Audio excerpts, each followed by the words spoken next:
Today, the latest weapons, coupled with the fighting skill of the American soldier, stand ready, on the alert all over the world to defend this country, you, the American people, against aggression. This is The Big Picture, an official television report to the nation from the United States Army. Now, to show you part of the big picture, here is Sergeant Stuart Queen. Ignorance breeds fear.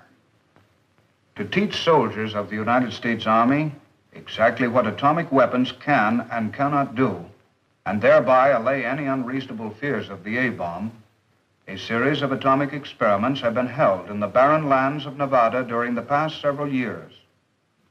Today's big picture deals with the latest and most extensive of these experiments, Desert Rock 6.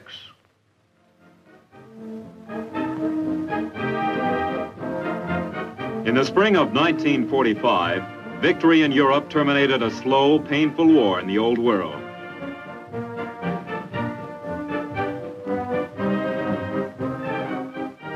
Then, only weeks later, the centuries-old concepts of war were changed in a blinding instant.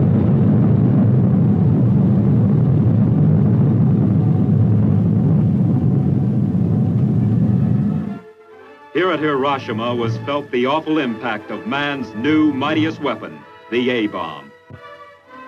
Accompanying the blast were searing heat and atomic radiation, a word in effect new to most of the world's population. In the ensuing years, both the lethal power of the atom and the means of delivering it were improved.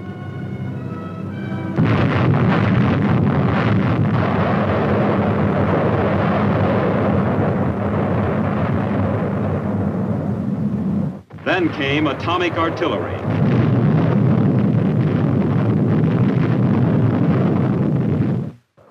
Research and development in several areas promise more powerful warheads, longer-reaching weapons, and simultaneously reduce the defender's chance against them. Today, no one has a greater interest or a greater stake in the development and the use of atomic firepower than the American soldier. Would the ground soldier become obsolete? Was a question asked immediately by civilian and military alike. To answer the question and to explore its ramifications, the U.S. Army set up an atomic experiment station at Camp Desert Rock, Nevada. By winter of 1954-55, 31 different atomic devices had been tested.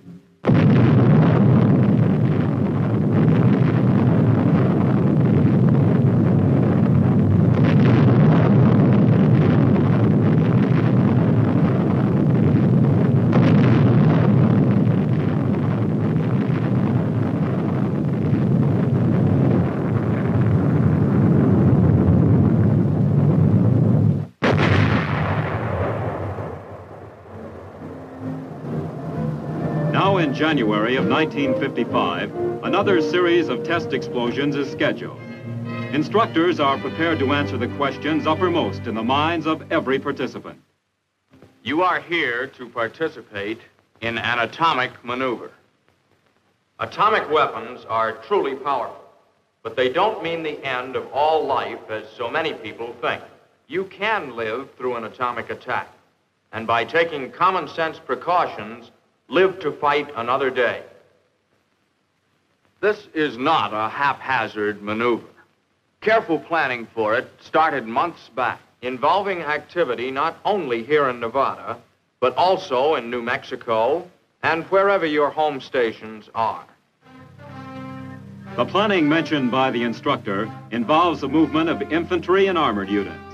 Here, officers are seen setting up an assumed tactical situation to be presented later to the commanding general of Desert Rock for approval. The plan supposes that an aggressor has seized the west coast of the United States, but our troops have finally stopped him right along this position, ground zero. Here, the atomic weapon will be used.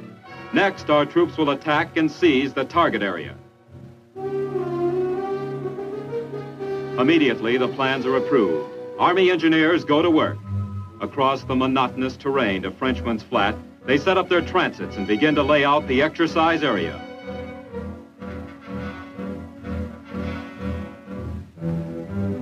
A few miles away lies a sandy parcel of land called Ground Zero. No longer an anonymous, desolate stretch of land, Ground Zero is level, then topped with a series of concentric asphalt circles, forming an enormous target. Nearby, Signal Corps men lay communication lines to receive and transmit telephone and teletype messages. At the same time, the enormous task of excavating entrenchments for participating soldiers is underway. A mechanical ditch digger does the initial digging, gouging out trenches and foxholes. Next, the men who will occupy the positions during the blast finish the entrenchments by adding sandbag reinforcement. Don't worry, men. I tried on those foxholes for size myself, many times. They'll be big enough and safe enough to hold 2 infantry soldiers. Let's take a look at a typical atomic explosion. See what happens, and find out what there is to be afraid of and what we don't have to fear. First of all, what's our first inkling that an atomic bomb has gone off? That's a tremendous flash of bluish-white light, many times brighter than the sun, and a lot closer to you. Whether the bomb went off 5 or 55 miles away, you'll know that it has gone off by this light, and that you should take immediate action to protect yourself. As soon as that glare fades, you'll see a ball of fire at the point where the explosion occurred. This fireball turns from white to orange, then to a bright red.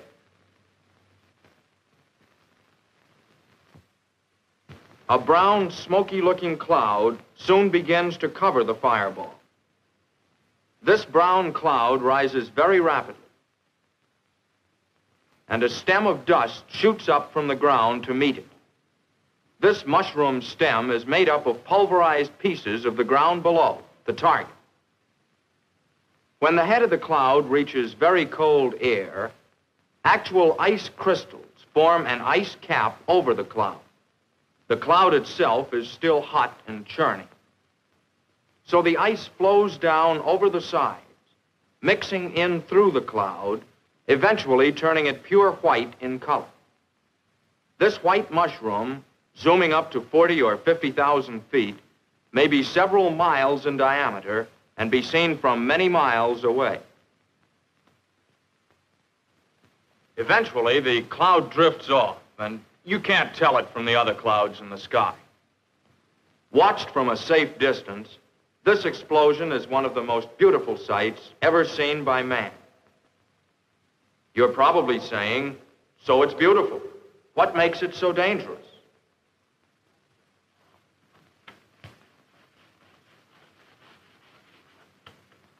Basically, there are only 3 things to think about: blast,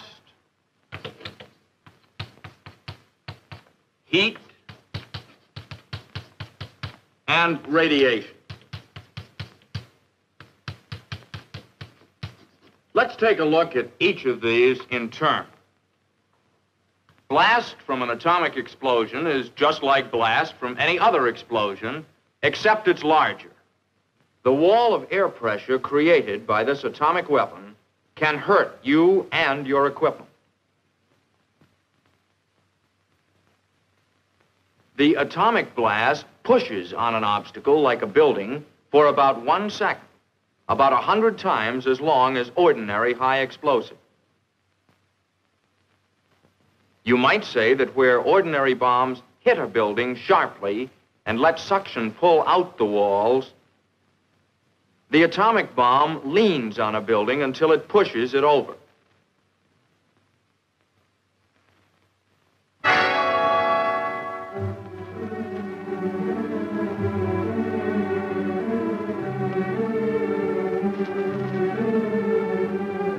The big worry about blast is being in the way of something that's been caught up in it and thrown at you at hundreds of miles per hour. Or it may pick you up and throw you at a building at the same speed.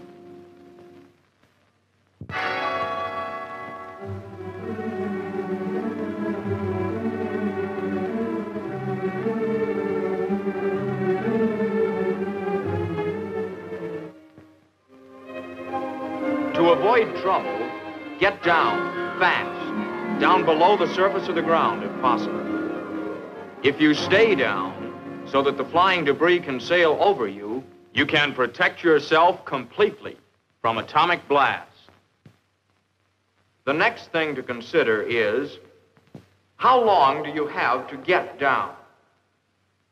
The blast and the flying debris arrive at your position at the same time you hear the sound of the explosion. This means roughly about 5 seconds per mile for the shock wave to reach you. At a mile away, you've still got time to get into a hole. When you see that glare, hit the dirt, fast. So much for the blast from an atomic explosion. But what about the heat and flash of the detonation? The fireball is originally more than 1,000 times as hot as the surface of the sun. It sends out heat like a huge oven from the very first instant of detonation, right along with the white light. This heat comes out very rapidly. As a matter of fact, you are burned in the first half second. In the half second it takes for our brains to tell our muscles, A-bomb, take cover, we have already been burned.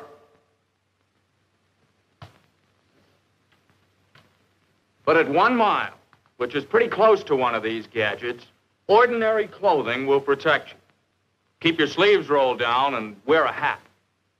Of course, if you're in the shaded portion of a foxhole at the time of detonation, you are perfectly safe from the heat of the bomb. Anything that casts a shadow will protect you. Now, how far away can you be burned? Generally, within 3 miles or so of ground zero. But the weather has a lot to do with burning. Cloudy, rainy, snowy, foggy days will give you greater protection from the heat, and so will a smoke screen. You've heard a lot about blindness from an atomic explosion. I'm sure that all of you have looked at the sun sometime during your lives. When you did, you got spots in front of your eyes. The blindness from the white light of an atomic explosion is a somewhat magnified version of these spots. These spots will go away, and so will normal flash blindness from an atomic explosion. And for you doubting Thomases who are recalling that we told you not to look at that white light, well, the 3 or 4 minutes of sight that you'd lose would prevent you from seeing that magnificent sight immediately afterwards.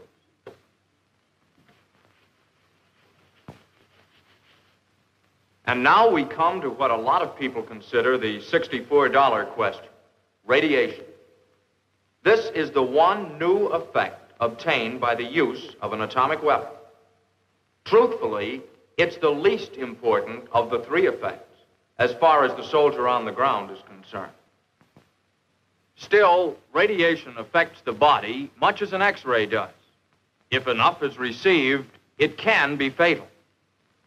From an airburst, however, this fatal dose of radiation can be gotten only fairly close to ground zero, with distances practically never exceeding 1 mile.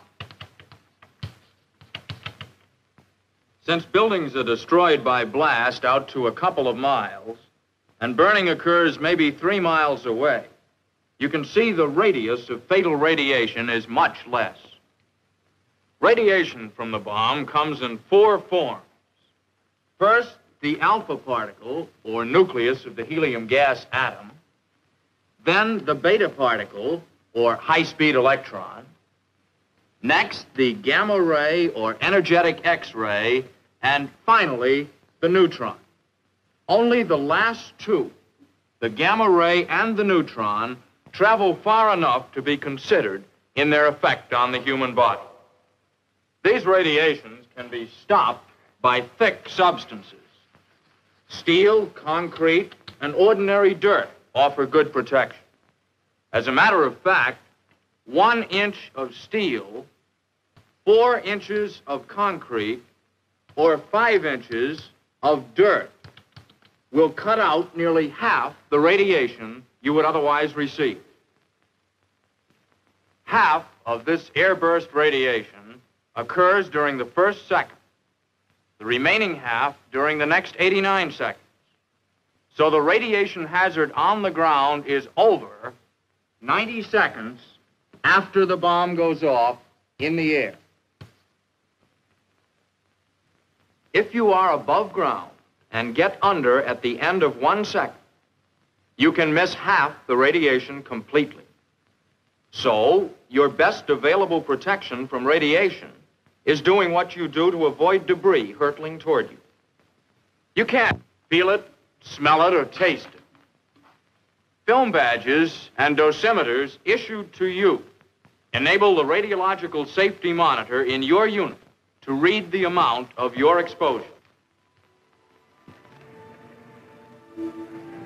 Early the following day, the troops passed through the checkpoint to begin a 30-mile orientation drive. Their destination, Ground Zero. On the way, they passed the control center, a building of many vital functions. During the critical minutes before and after the atomic explosion, the control center communicates with Army personnel in the forward area.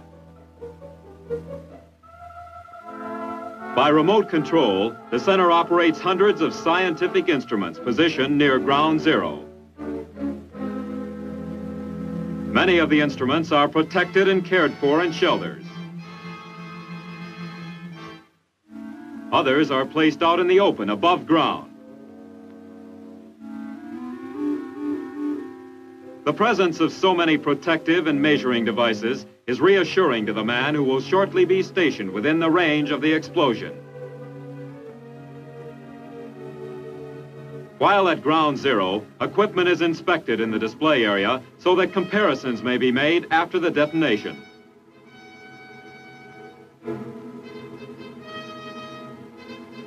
Not only will tests show the effects of atomic weapons on ground troops, but they will indicate the effects on military equipment and buildings.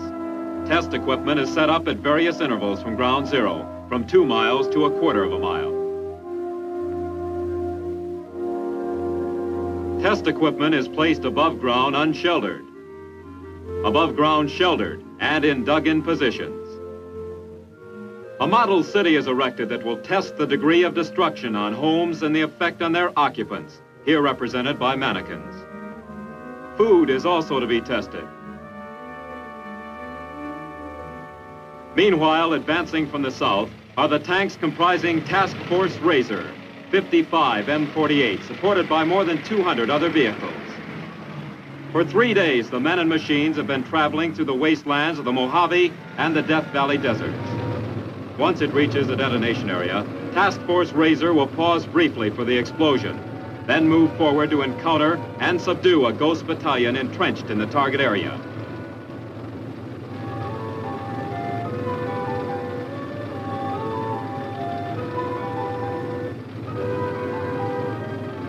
Despite the grueling trek across nearly 200 miles of desert dust, all vehicles will be operational when they arrive at the test site, thanks to the maintenance crews. As the convoy rapidly approaches the jumping-off point for its simulated breakthrough, the moment of explosion is less than a day away. Despite the achievements of the desert crossing, the real significance of Task Force Razor will not be known until it passes Ground Zero after the blast.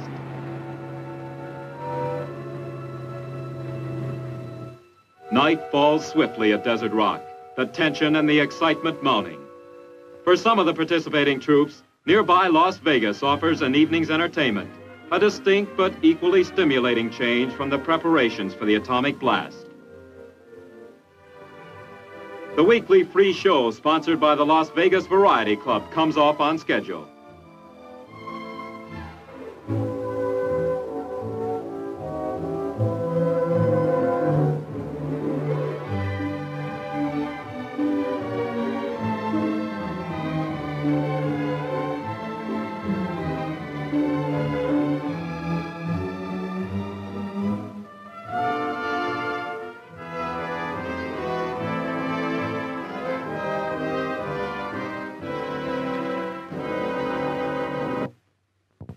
Before dawn, troops prepare to enter their protected positions. Soon they will join the ranks of more than 30,000 veterans who have taken part in previous Desert Rock exercises. Every man has been thoroughly rehearsed, every position double-checked for safety features.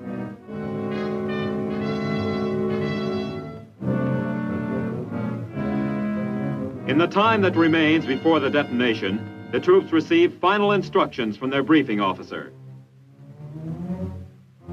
He first locates Ground Zero, which lies just over the small hill, about 5 miles beyond the dry lake bed. He then outlines again the schedule of events up to H hour. 10 minutes before, all troops take cover. 2 minutes before, a siren will blow. Every soldier must then place his equipment under cover and squat down, leaning against the forward wall of his foxhole.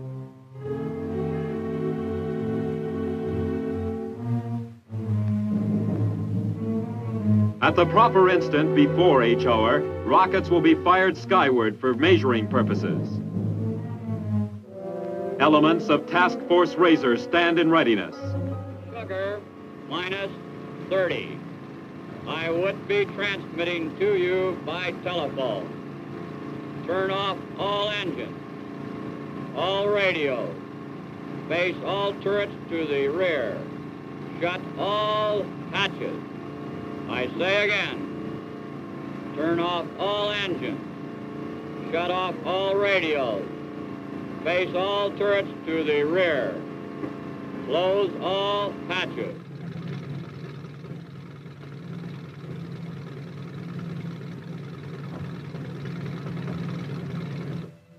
Now the tense waiting comes. The minutes and seconds are slipping by. H hour minus 2 minutes. Minus 2 minutes.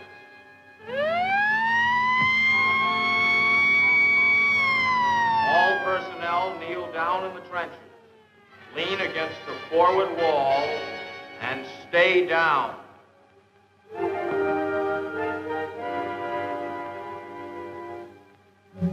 Minus 1 minute.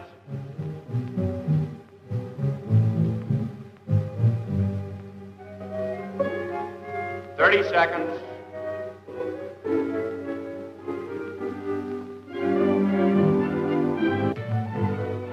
10 seconds.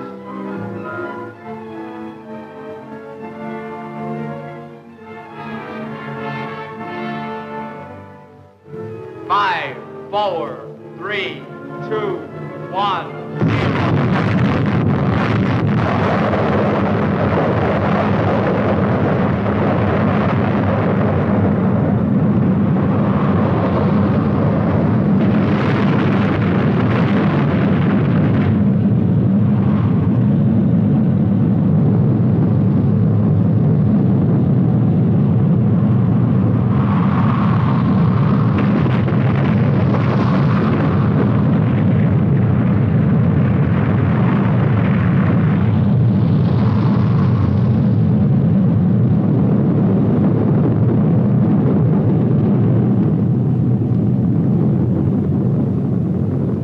Minutes after the blast, the troops are moving forward toward Ground Zero to see for themselves the effects of nuclear devices.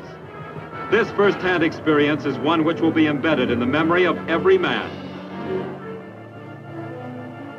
Simultaneously, the tankmen of Task Force Razor are grinding toward Ground Zero and beyond, fighting their way through traps and blocks built and manned by the Ghost Battalion.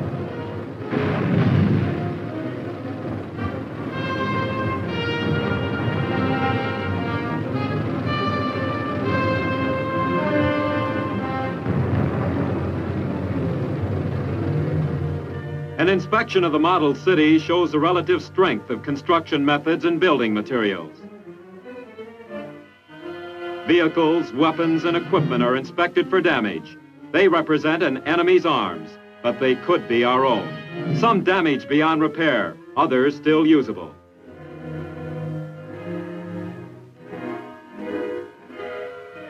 Maintenance and supporting forces are given a taste of nuclear warfare, as well as the men trained for frontline duty. In reality, such decontamination teams would play a vital role in helping to keep our fighting machine intact.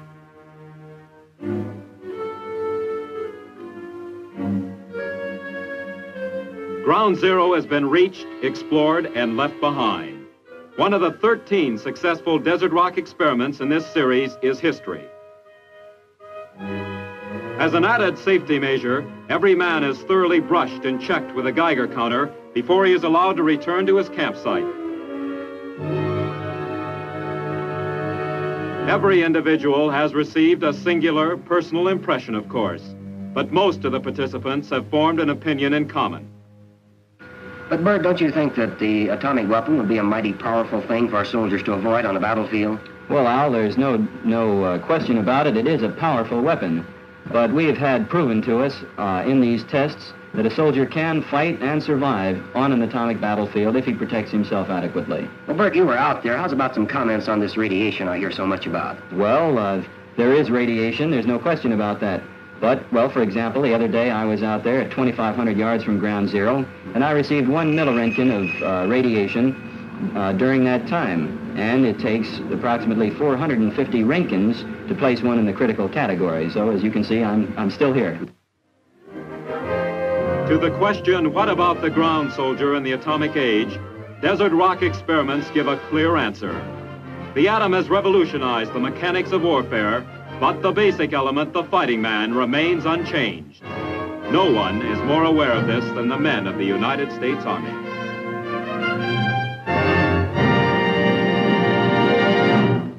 It is historical fact that military weakness is an invitation to aggression. By being prepared, our Army hopes to avoid a future war. But should war come, it may also become historical fact that the war was won in advance, thanks to the experiments and maneuvers held at Camp Desert Rock. Now, this is Sergeant Stuart Queen, inviting you to be with us again next week for another look at your Army in action in the big picture. The Big Picture is a weekly television report to the nation on the activity.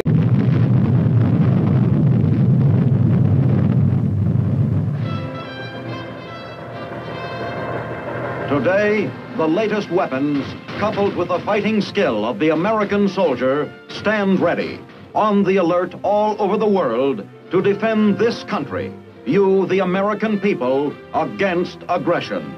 This is the Big Picture, an official television report to the nation from the United States Army. Now, to show you part of the big picture, here is some. In the spring of 1945, victory in Europe terminated a slow, painful war in the old world.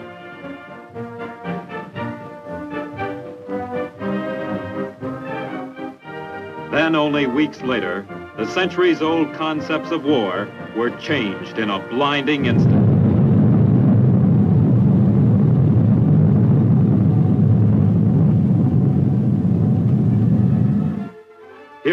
Then came atomic artillery.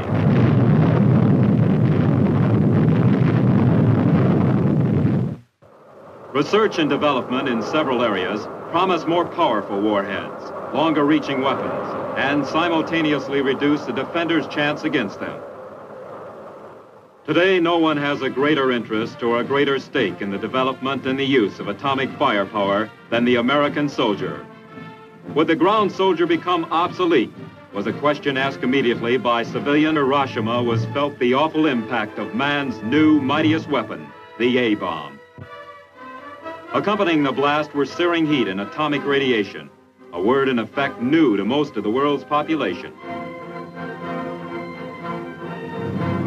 In the ensuing years, both the lethal power of the atom and the means of delivering it were improved.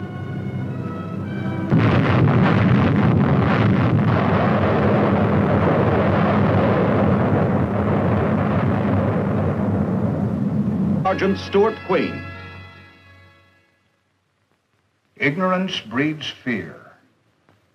To teach soldiers of the United States Army exactly what atomic weapons can and cannot do, and thereby allay any unreasonable fears of the A-bomb, a series of atomic experiments have been held in the barren lands of Nevada during the past several years.